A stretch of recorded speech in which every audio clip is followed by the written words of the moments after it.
언제나 필승! 네, 반갑습니다. 필승입니다. 반갑습니다. 자, 이번에 분석해드릴 기업은 한국카본입니다. 일단 한국카본에 대해서는 제가 가끔씩 좀 설명을 드렸던 기업이죠. 올해에도 한 번 정도 좀 분석을 해드렸습니다. 예, 그 당시에 대비해서 지금의 주가는 대략 한 10% 이상의 상승률을 보이고 있습니다. 참고로 저 같은 경우도 이 한국카본에 투자를 진행하고 있습니다. 그리고 한국카본에 한 0.9% 정도, 0.9% 정도의 손실을 기록하고 있고 굉장히 좀 최근에 투자를 진행했어요. 사실 제가 이번에 좀 말씀드리고 싶은 부분은 일단 조선 쪽에 조선 업종에 이제 관심을 갖고 계신 분들은 이 한국카본이 뭐 하는 기업인지에 대해서는 어느 정도는 알고 계실 거라고 보고 있어요. 전통적으로 LNG 선과 LNG 추진선에 들어가는 그런 화물창에서의 그런 본행제를 이제 생산하는 기업이죠. 근데 얼마 전에 이 대우조선해양과 그리고 한국카본 간에 이제 협약 공시가 떴습니다. 저는 이러한 이 공시가 사실 굉장히 좀 의미가 있다고 보고 있어요. 그럼 그 의미에 대해서 그리고 앞으로 한국카본이 가고자 하는 특히나 이 신소재 관련해서는 한국카본이 상당히 강점을 가지고 있어요. 그래서 신소재 관련해서도 좀 같이 분석을 해드리겠습니다. 자, 일단 대우조선해양과 그리고 한국카본의 그런 협약 내용에 대해서 좀 말씀드리기 전에 제가 간단하게나마 좀 개념 분석을 좀 해드릴게요. 일단 이 LNG 추진선, LNG 선에 대해서는 특히 LNG 선에 대해서는 이 화물창이라고 하죠. 이 창고, LNG 창고를 이 모스형과 그리고 멤브레인형으로 나눌 수 있습니다. 일단 모스형은 이렇게 동그란 형식이고요. 멤브레인 형식은 이렇게 사각형 모양의 모습을 띠고 있습니다. 자, 지금은 그런 모스형이 사라지고 멤브레인 형식만 남았죠. 사실 그 전과 같을 때에는 사실 기술력이 좋지가 않았죠. 그 당시에 이제 가끔씩 사고가 났고 그랬었는데 그때 배가 만약에 가라앉더라도 이 동그라미니까 모습의 동그라미니까 이제 화물창이 물에 둥둥 뜨면서 다른 배가 실어갈 수도 있고 LNG를 그대로 보존할 수 있는 그런 장점이 있었습니다. 근데 멤브레인형은 그대로 가라앉겠죠. 그래서 그 당시에 만약에 배가 가라앉더라도 이 LNG를 지키면서 특히나 이 유통 쪽, 운송 쪽에서는 가장 핵심이, 가장 키워드가 바로 이 신뢰예요, 신뢰. 그리고 이 신뢰는 납기 일자에서 나옵니다. 그런데 이 아무리 사고가 나더라도 이 모스형의 이제 LNG를 다시 다른 배로 싣고서 다시 전달해주면 되기 때문에 이러한 부분에서도 상당한 강점이 있었어요. 최근에 특히 요즘 들어서는 기술력이 굉장히 발전하면서 사실 선박 사고가 거의 없어요. 따라서 얼마나 많이 한 번에 많은 양을 실어주느냐 이런 것들이 훨씬 더 중요하게 된 것이고 따라서 이 모스형보다는 멤브레인 형식이 똑같은 공간을 차지했을 때 훨씬 더 많은 LNG를 담을 수 있기 때문에 지금 모스형은 사라진 상태입니다. 그리고 이 모스형의 대표 주자였던 기업들이 바로 일본의 조선업종이죠. 그래서 일본의 조선업종도 똑같이 모스형과 같이 침몰을 했다. 지금 같은 경우는 LNG 추진선, LNG 선 같은 경우는 대한민국 기업들이 독점하고 있어요. 뭐 압도적이라고 생각할 수 있습니다. 그래 독점적이다, 압도적이다 이렇게 보통 표현을 할 때에는 100% 비중으로 한 60%, 한 70% 정도에서 60% 사이가 보통 독점적이다, 압도적이다 이렇게 설명을 하는데 얼마나 독점적이냐 하면은 자, 50척 정도, 1년에 50척 정도의 이제 LNG 선이 이제 수주가 된다고 했을 때, 그 중에 49척, 한 48척에서 49척 사이가 한국 기업들이 수주를 하는 겁니다. 나머지 뭐 한두 척 정도가 뭐 중국 기업에서 자체적으로 수주를 하는 것인데, 그만큼 엄청난 차이가 발생하고 있다. 이렇게 보시면 될 것 같습니다. 그렇기 때문에 이 LNG 분해제를 생산하고 있는 한국카본과 동성 화인텍이 고스란히 수혜를 받고 있는 것이고 그런데 이런 멤브레인형에서도 타입이 두 가지로 나눠져 있어요. 뭐 쉽게 말씀드려서 A 타입과 B 타입으로 말씀드리겠습니다. 정확히 마크 3와 넘버 96이 있는데 이 A 타입 같은 경우는 삼성중공업 그룹과 현대중공업 그룹이 사용하고 있고요. B타입은 대우조선해양. 그리고 지금 중국에서도 LNG선을 개발하고 있습니다. 그 중에서 이제 후동중화라고 중국의 대표적인 조선소가 있습니다. 이 두 개 기업이 이제 B타입을 만들고 있는 것인데 사실 A타입은 보냉자가 쓰여요. A타입은 이제 LNG 화물창에 보냉자가 쓰입니다. 근데 B타입은 보냉자가 안 쓰여요. 보냉자가 안 쓰이기 때문에 당연히 한국카본과 동성화인텍에 가는 수혜가 없었습니다. 그래서 한국카본과 동성화인텍이 대우조선해양과는 협력 관계가 없었던 것이고 그런 것들을 봤을 때에도 사실 만약에 비타에서도 분양제가 쓰게 된다면 굉장히 큰 수혜가 있을 수밖에 없는 상황이 만들어지는 것이었다 이렇게 보시면 될 것 같고 저는 이 부분을 꽤나 주목하고 있었어요. 저는 언젠가는 이 B타입을 사용하는 기업들도 불행제를 사용할 수밖에 없을 것이라고 생각하고 있었습니다. 그 중에 가장 큰 이유가 첫 번째로 A타입과 B타입의 가장 큰 차이라고 해야 될까요? 그런 것 중에 큰 것 중에 하나가 말씀드렸다시피 본행제의 쓰임 유무예요. 당연히 본행제가 쓰이는 것과 안 쓰이는 안 쓰이는 것에는 이제 LNG의 유실률이라고 하죠. LNG의 기화율 이런 것들이 차이가 나겠죠. 아무래도 LNG가 아무리 액화를 시킨다고 해도 기화성이 있기 때문에 어느 정도는 이제 운반 과정에서 사라지는 소멸되는 양이 있습니다. 그런데 이런 양이 LNG의 가격이 올라갈수록 그리고 LNG의 수요량과 공급량이 증가할수록 0.1%, 뭐 0.08% 정도의 그런 양이 사라진다고 하더라도 그 차이가 꽤나 크게 벌어지고 있는 상황이 지금 벌어지고 있는 겁니다.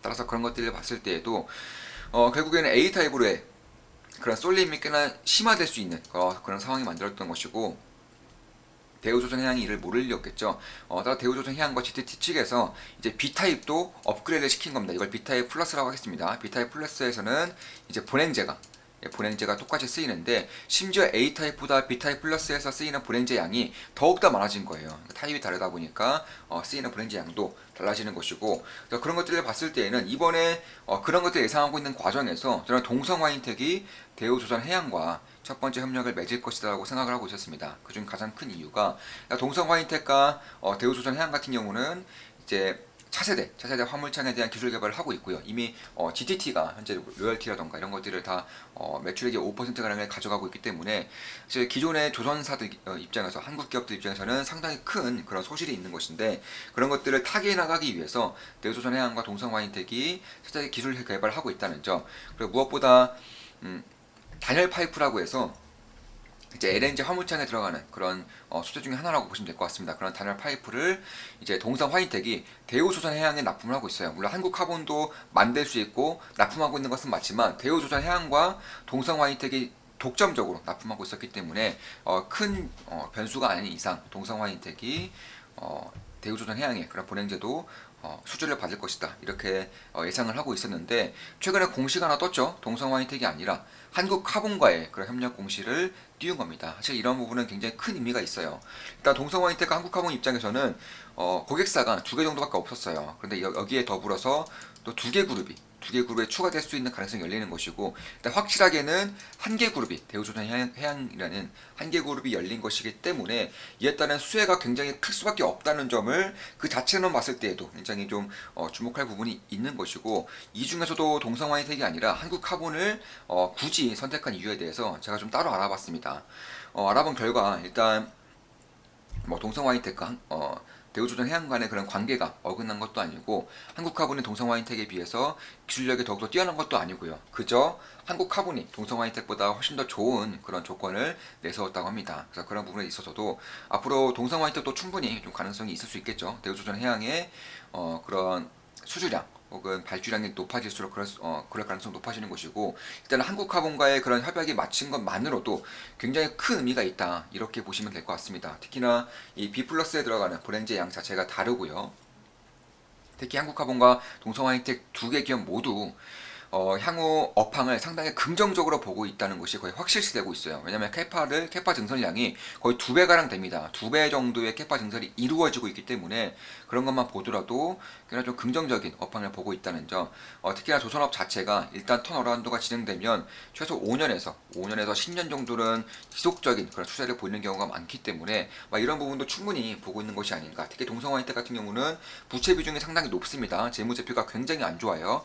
그럼에도 불구하고 400억 가량의 전환사채까지 발행하면서 캐파 증설을 하고 있다는 것 자체가 결국 이쪽 업황에 대한 확신성이 얼마나 큰지에 대해서 좀 알 수가 있지 않느냐 개인적으로 그렇게 보고 있습니다. 특히나 그전 자료라던가 그전 연구 자료로 보면 보통 LNG 같은 경우는 석유와 석탄과 다르게 LNG 같은 경우를 보면 2035년까지 수요량이 우상할 것이라는 연구 자료가 많아요. 그런데 이와 더불어서 최근에 나오고 있는 그런 매크로 이슈라던가 혹은 리포트 이런 것들을 보면 2040년도까지 수요량이 꽤나 증가할 것이고 그 당시의 수요량은 지금 대비해서 최소 2배 이상일 것이다.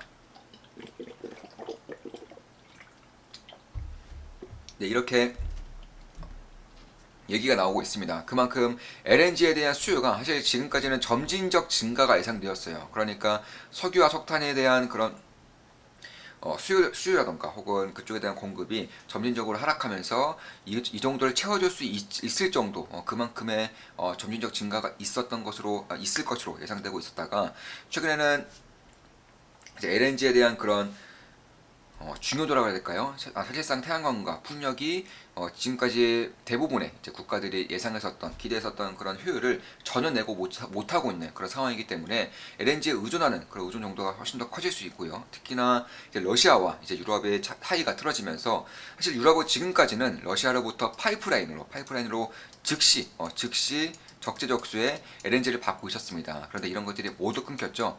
물론 이탈리아 같은 경우는 러시아에 루블라를 지급하고 완전히 한수 접고 이제 러시아의 LNG를 받겠다라고 밝히고 있고 아마 다른 국가들도 미래 협상이 있을 것으로 예상되고 있지만 그럼에도 상당 부분 러시아발 LNG 공급이 끊길 것이라는 점은 누구나 알 수 있는 부분입니다. 따라서 이러한 부분을 LNG 선을 통해서 채워줄 수밖에 없는 것이고 사실 지금까지는 파이프라인으로 받아왔기 때문에 유럽 같은 경우는 LNG의 저장 설비조차 없어요. 네, LNG를 저장하고 저장 설비에서 이제 전력소로 내보내주는 그런 설비조차 제대로 마련되고 있지 않기 때문에 부유식 결혼 재기화 설비라던가 FSRU라던가 이런 것들에 대한 연구도 혹은 이쪽에 대한 수요에 대한 그런 측정도 충분히 지금 이루어지고 있고 굉장히 빠르게 이루어지고 있다는 점도 아마 대한민국 본행자 기업들에서는 매우 큰 그런 수혜로 나타날 수가 있겠다. 개인적으로는 그렇게 보고 있습니다. 따라서 한국화군이 이제 동성화이택이 단열 8% 대우조선 해양에 납품하고 있었음에도 불구하고 한국화군이 납품을 시작했다는 것 자체가 사실 매우 큰 그런 함의가 있을 수 있다. 특히 한국화군에 관심이 있고 조선업이라던가 특히 본행제 기업들에 관심이 있었던 부분이라면 충분히 관심을 가져올 만하다 이렇게 보시면 될 것 같고 그뿐만이 아니에요. 사실상 한국카본 같은 경우는 이름에서도 알 수 있죠. 기업 명에서도 알 수 있습니다. 한국카본 이름이 한국카본이죠. 예, 탄수섬유라던가 혹은 카본이라는 그런 신소재를 통해서 사실 철강보다는 10배 이상 내구성이 뛰어나면서도 이제 무게가 훨씬 더 덜 나가는 그쪽에 대한 연구를 꾸준히 하고 있습니다. 따라 지금까지는 이런 탄소섬유를 통해서 뭐 낚싯대라던가 골프채 이쪽을 주로 생산했다면 이제 뭐 자동차라던가 특히 배터리 셀 같은 경우는 연구 개발이 상당히 활발해지고 있습니다. 제가 작년도쯤에 이제 저는 방산 쪽에서도 상당히 좀 관심을 갖고 있었고 지금도 관심을 갖고 있습니다. 그래서 방산 세미나에 참여한 적이 있었는데 그때 한국화본 실무진들과 좀 깊이 있는 대화를 나눴어요. 네, 세미나가 모두 끝나고 따로 찾아가서 실무진들과 좀 대화를 나눴었는데 그때 한국학원 실무진들이 답변한 것들을 이제 좀 추려보면 이제 신소재에 대한 그런 열망이 상당히 좀 컸었습니다. 따라서 물론 공식적으로 한국학원이 공식적으로 밝히기에도 앞으로 10년 내에 대부분의 지금 매출 비중이 LNG 본행지에서 나오고 있죠. 근데 10년 내에 한국학원의 매출 비중을 LNG 본행제와 그리고 신소재 이렇게 50대 50으로 이제 맞출 것이라고 밝히고 있는 만큼 한국화본이 신소재에 들이고 있는 그런 공이 상당히 큽니다. 따라서 지금까지는 뭐 골프채라던가 낚싯대 이쪽에 주로 쓰였다면 이제는 LNG 브랜드뿐만 아니라 배터리 셀, 배터리 같은 경우도 무게가 상당히 많이 나가요. 따라서 이쪽에 대한 경량화가 굉장히 좀 중요한 이슈인데 이에 따른 배터리 셀이라던가 혹은 자동차 조금 더 나아가서 뭐 방산시설이라던가 철도 혹은 항공기까지 이제 한국화본의 탄소섬유 혹은 신소재를 쓰일 수 있도록 그렇게 기술 개발이라던가 혹은 납품에 대한 그런 열망을 보이고 있는 것도 사실입니다. 따라서 이런 부분을 봤을 때에도 아마 LNG 분해제뿐만 아니라 조금 더 장기적으로 봤을 때에도 이쪽에 대한 기대가 아마 조금 더 있을 수 있지 않을까. 특히 그 외에도 한국뿐만이 아니에요. 사실상 신소재에 대한 그런 판매처 그런 것들이 이제 중국이라던가 아니면 아세안 이쪽으로도 판매처를 넓히고 있기 때문에 조금 더 장기적으로 보더라도 이 신소재에 걸 수 있는 것들이 많아지는 것이고 신소재의 매출 비중이 공식적으로 찍힐 때에는 지금보다는 더 고밸류에이션의 기업, 조금 더 고평가받을 수 있는 기업, 조금 더 성장성과 확장성에 뛰어나질 수 있는 그런 기업으로도 발돋움할 수 있다는 점도 조금 주목할 부분이 있지 않을까 이렇게 보고 있습니다. 물론 제 모든 영상은 이제 매도, 추천, 리딩 절대 아닌 거 다들 알고 계시죠? 예, 참고하시면 되겠습니다. 자, 이것으로 한국화본에 대한 분석을 마치겠습니다. 지금까지 LNG 본행지라던가 대우조선해양과 한국화본에 대한 그런 공시에 대한 그런 분석도 같이 해드렸고요. 그 외에도 이제 신소재에 대한 분석도 같이 해드렸습니다. 물론 아시죠? 제 모든 영상은 매수 매도 추천 리딩 절대 아닌 거 다들 알고 계시죠? 참고하시면 되겠습니다. 더욱더 좋은 분석, 좋은 기업 분석으로 찾아뵙겠습니다. 필승이었습니다. 필승!